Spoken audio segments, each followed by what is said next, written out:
should have been dropped from sporting performances, but let's be real, he has scored, man. And this is it, RJ, bro. We gotta be prepared. We gotta be mentally switched on for those games. If we play like we did yesterday, bro, hand them the points. But let's get back on the train, people. Let's get back on the train and preview Arsenal versus West Ham. Now, shout out to West Ham. As I said, you can't have anything negative to say. David Moyes is one of those players,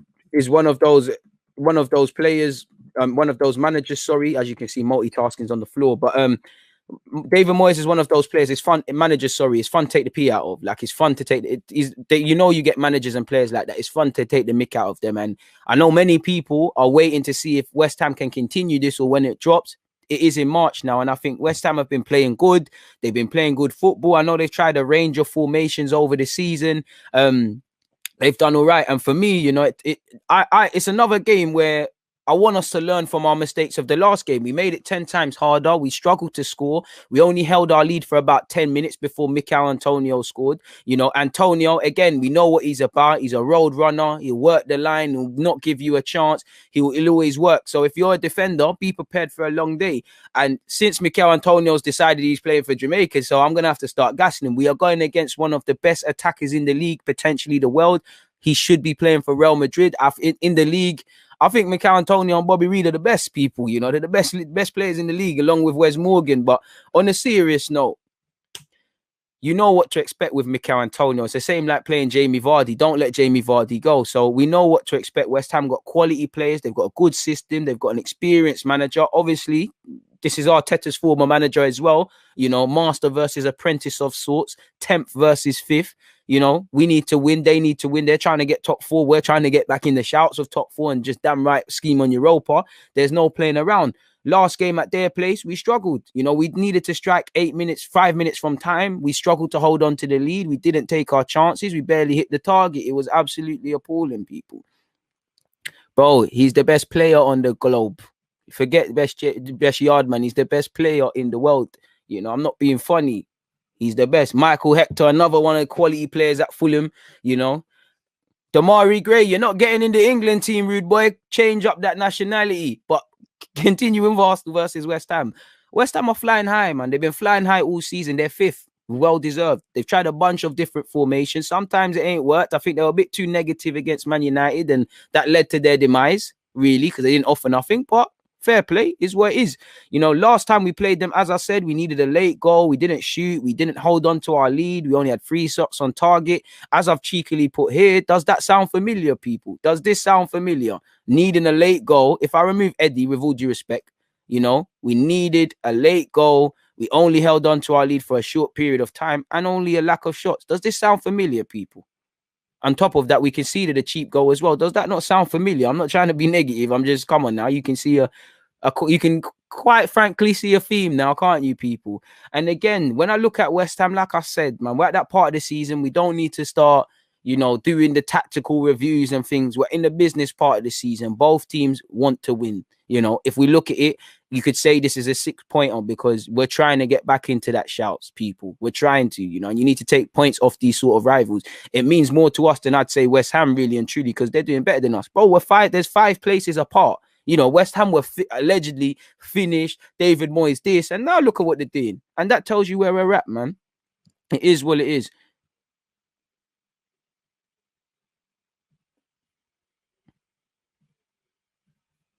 And then when you look at their last few games, people, again, I don't know why this is in another color. I don't know why that's in blue.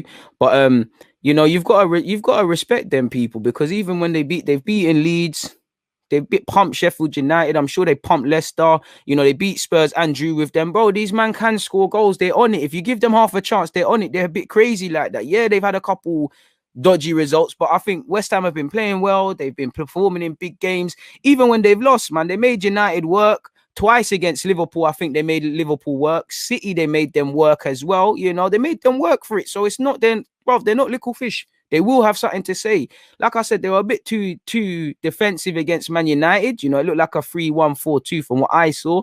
They didn't have a goal, but typically, you know what you're getting. They can play 4-2-3-1 and variations of that. West Ham are a good side. Obviously, I ain't really got beef with West Ham, but it's a London derby, so there's a bit of spice in that, I guess.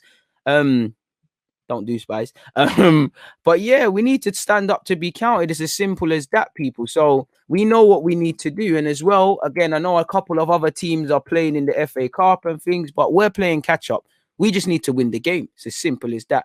All that's lacking, I guess, would be for me to say would be the lineup. As you don't know, Leno for me picks himself in goal. Sorry, let me just get rid of people spamming. Don't know. Imagine your mother giving birth to you for 9 months for you to waste your mother's internet or your own time spamming or just being childish. Fair play. But anyways, people, it goes without saying, I don't think Cedric is perfect, but I think Cedric is competent. So he gets the nod at right back for me. I do think fatigue could be a problem in this game. I'm not going to lie, because again, two players I would have loved to have seen hooked at half time because, or within the hour, if everything went to plan, would have been Smith Rowe and Tierney. Two players I would like to see. Even Xhaka, whatever you say about Xhaka, he's a main part of Arteta's plans. You know what? The last 14, 15, maybe even 16 games, my man's played continuously 90 minutes. So it is what it is in that regard. I do think fatigue, our centre halves play, well, 3 of the back 4 played, you know, midfield played, Partey and Odegaard, because we was playing poor, had to come off the bench. So we have got minutes in our legs. Obviously, we've played twice this week. West Ham haven't. So we're already at a disadvantage. But I'm not being funny. We know in August, these are variables at some point we have to expect. You need to just stand up. There's no excuses in that regards. Dermot has said Chambers. Not for me. I'll go with Cedric. I feel Cedric is a bit more dynamic. I don't know if Saka is going to be fit. Apparently, Saka hasn't played, and Arteta I don't know if he's playing coy and he's trying to hoodwink something, but he sounded like, you know, Saka might not even go for England with the international. So I don't know what it has to be. So yeah, it's a difficult one, man. I'm gonna go with Cedric. You know, Louise and Holding. Show me the Louise and Gabriel. Apologies, that was against Spurs, not yesterday. Bro, Tierney gets a look in. Obviously, I hope everybody's fit and ready to go. Midfield again, it picks himself. I'm personally going with Partey. I think Xhaka is going to be there. Part of me wants to try something radical now, like just because I don't really believe in a couple of other men. Just go Odegaard and Smith Rowe of a thing like that. But you know, Odegaard hasn't played as an 8 for us yet, so what would be the point? I do think Xhaka would be there. I hear what you're saying. It might have to be El Nene, but the way El Nene played, I'm not a fan of it. But you had your chance in the Europa League, you didn't do nothing. So if Xhaka is fit, I'm actually starting Xhaka. Ceballos, you didn't do your job either. So it's that. Odegaard for me resumes service in the 10 position. And then up front, again, if Saka's fit, once again, Saka always plays for me, but I don't know if fit. Let me start with the easiest one. I'm going with Lacazette. I think Lacazette should start. You know, Aubameyang, you had your chance. You didn't show levels. And it's not even the fact that you was missing them chances. It's the body language for me. He didn't really look on this thing. He was moaning too much with Tierney. Lacazette might moan, but he puts in a shift. So, yeah. It's a difficult one, man, because I think personally, for what it's worth, people, I think you're going to see this. I think that's what you're going to see against United, technically West Ham United. I think you're going to see that. Now, to be fair with you, you know, Willian's done his thing, really. Lacazette's done his thing. Smith Rowe's done his thing. Martinelli should get a look in for me. You know, I want Martinelli to play. I can't lie to you, man. Listen, he's got every reason to turn up, and I think you'll see Willian. So for me, it would be Lacazette, Martinelli, and obviously Saka if fit. But if Saka isn't fit, I think Willian deserves to play. By my own logic, you know, I said El Nene can't play because of what I saw in that leg. I said Aubameyang, so it sounds a bit harsh to Pepe, but Pepe, you've actually been good. That was the first game you was kind of poor like that in your decision making. So I'm going to give you another try. I think Willian will get a look in, and I know Willian had a little knock, but that would probably be my lineup. In fact, but it's a difficult one because again, bro, you can't leave out Smith Rowe, can you? But then Martinelli probably has to come out of the team. So for Smith Rowe to play, because I don't see him putting Martinelli on the right. I think for Smith Rowe to get a look in, he has to come in off that left, and then you're either going to get Pepe/Willian. So I don't know, man. On one hand, let me know you lots people, man. I don't know, man, because I want to see that on one hand. I want to see that. I wish we could play 12 players, people. You know, on one hand, I want to see that, and I want to see that. You know, he might even do what he's done previously and shift Odegaard to the flank and go with Smith Rowe in the 10. But I'd probably say that, man. You know, Smith Rowe got a lot of minutes against Spurs. He looked a bit tired against Olympiacos in the second leg. For me, Smith Rowe plays if fit, but you know, you can't have 12 players. And I think Martinelli's got enough in the tank. Saka plays for me once again if fit. Fair play, Lucas. I don't think I'm gonna be trying that one in this game. You know, I think I'm gonna go with a partnership that's played a bit more together. It is what it is in that regards. He works a lot off the ball, bro. And what people don't understand is how he where he receives the ball deep and he's quite narrow and things. So do you know what? As much as I want Martinelli to start, and I'm standing firm. Sandro's converting me back to what I was thinking, and is probably that. That's probably me. But I think Martinelli deserves to start. In fact, I don't know if that's the case, but I would start him. But again, for me, it's Smith Rowe's fitness levels. Again, for me, in the ideal world, you know, if everybody's fit, it's that. But again, I don't want to mess around with your hamstring. You know, we need Saka. If Saka has to miss out West Ham and a couple games, so be it. We can't lose the war. We can't have him out for the rest of the season. You know, let's hope he doesn't even play for. Listen, I love seeing him on the international stage, but I hope he doesn't play for England because my man needs to keep that fitness. Smith Rowe, again, I want him to play, but again, Smith Rowe, like some of you are saying in the chat, playing a lot of football. We're forgetting he's just recently come back from his own little knocks as well. So I think it's dangerous. Smith Rowe could be a bit fatigued. If he's fit, calm, but just me as a fan looking at it, them points there. Saka don't want to play around with his hamstring. So that would be my first choice one, but is what it is. You know, Lacazette gets the best out of these Haaland players and, you know, the link up and Lacazette's doing his thing in that regards. So I'm a bit undecided still. Like that would probably be my first choice one, people. If I could, you know, then obviously. But then again, I say that it could be this as well, people. I could see because he's not rubbing out Aubameyang. He said Aubameyang needs to earn his place, but you could see a twang it like that. It all depends if he wants to give Aubameyang another runner. I think Aubameyang needs to hold the bench because man didn't do nothing in it. Like I think at this moment in time, you have to play the players that are doing well. It is what it is, man. I didn't forget William, unless you can't read. Well, right now it's nothing to do with Smith Rowe being able to keep him. I think Smith Rowe's shown that whether he's playing in the 10 or the flanks, he's offering something. So he does look like a tactical fit, or more of a tactical fit at this moment in time than Martinelli. So it's not even a keeping out thing. Like I said, I would like to see Martinelli. This is why, you know, Martinelli should be able to play on the right-hand side and affect the game. Like I said, I don't want to see this, people, but I think there's a good chance that could be the front line, man. And to be fair, I don't believe in it, but it should be enough to get the job done against West Ham. So that's my lineup. Like I said, we know we're going into a tough clash. We know they've got threats from set pieces. We know they can put moves together. We know they've got players like Bowen and Antonio and people like that. We know Declan Rice is doing his thing.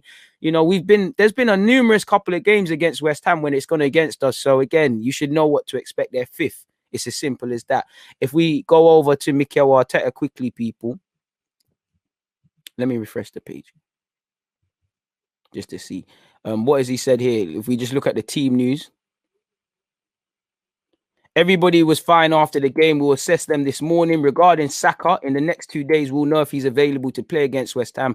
After that, we'll make a decision on what to do. So it's going to the wire with Saka. And he did say in his last thing that Saka hasn't trained this week. So I'm not too sure, man. You know, if he is fit, let's put him on the bench, man. I don't want him to.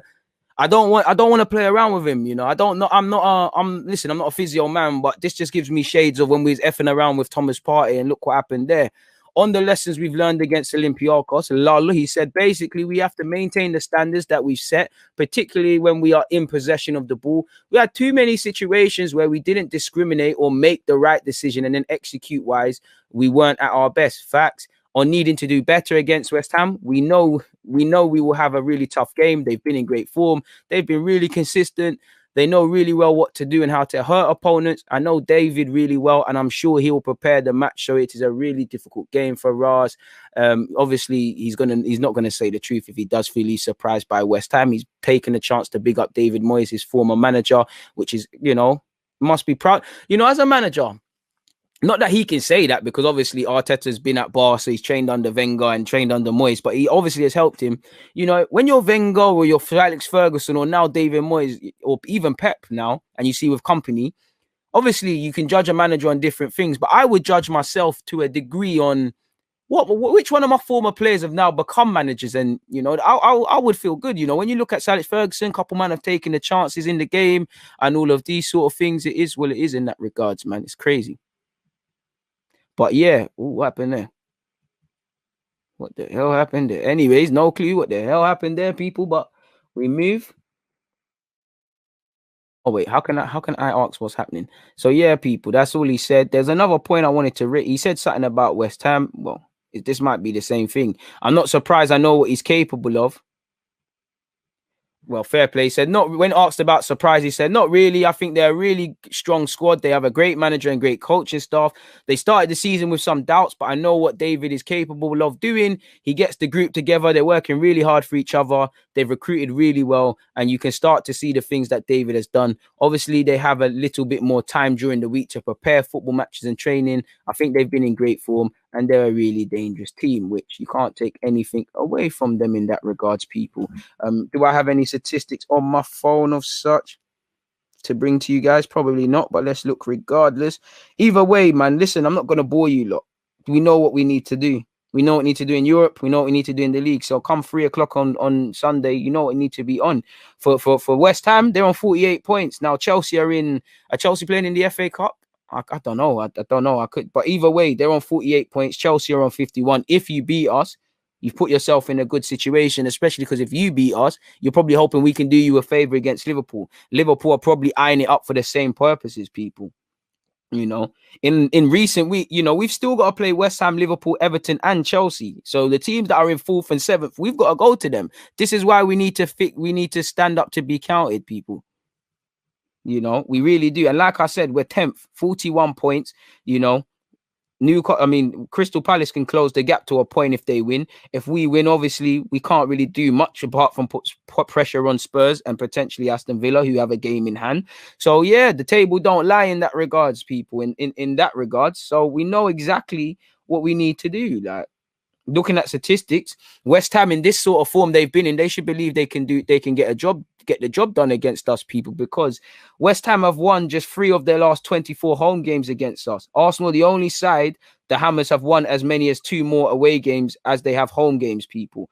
Arsenal have completed the Premier League double over West Ham on 11 previous occasions, more than they have against any other side in the competition. Come West Ham, you beat Spurs. You know, we're blessed with you, man. You're going to finish ahead of us. Just let us win this game. Bless the beef, man. Out of all the London clubs, West Ham ain't got no beef with you. Fulham ain't got no beef with you. Palace, you man are cool, man. It is what it is. West Ham have lost more Premier League games against Arsenal than they have versus any other side in the competition. Meanwhile, Arsenal have won more Premier League away games against West Ham than they have any other side in the competition. Apparently, this is just the 4th time West Ham have faced Arsenal in a Premier League match while they've been above us in the table. With Arsenal unbeaten in the last previous 3. It was 0-0 in September 2005. It was 3-1 to us in October 2012 and 2-1 to us in December 2014. No side has won more points in the Premier League London derbies this season than Arsenal with 13, with the Gunners already picking up more points in their 6 such games this season than they managed in 8 last term. In 8 games last term. We got 10 last term, we got 13 already. So find make of that what you will. So it is what it is, man. What I want to see is what we all want to see. You know, we're going against a team that's playing well. You know, they've got people like Souček, who's an animal in midfield and can score goals. You know, Koval's doing well. They've got a couple tricky players there. They've got Declan Rice managing up the thing. They're a good team filled with quality players, people, and doing well. So we're going to need to be at our best. I want what you all want. First and foremost, I want 3 points. Second of all, I want a convincing performance. I don't want stupid goals conceded. If we do have a foothold on the game, can possession correlate to goals? Can we not allow cheap goals? If we do start slowly, can we arrest it quickly and make sure that we're playing well, you know, because there's been many times we've started slowly, we've ended well, you know, we've not started well, we've ended well. Can we play well for 90? Can we not concede cheap goals? Can we turn possession and dominance into goals? Can we have a convincing performance? You see what I'm saying, people? And again, fair play to West Ham, but it will, it will do a lot for your credentials, because you're going to need to put in a shift, really and truly. You're going to need to show something. It's as simple as that, really and truly. Like, I'm not going to bore you lot anymore. That's the end of the preview right there, people. That's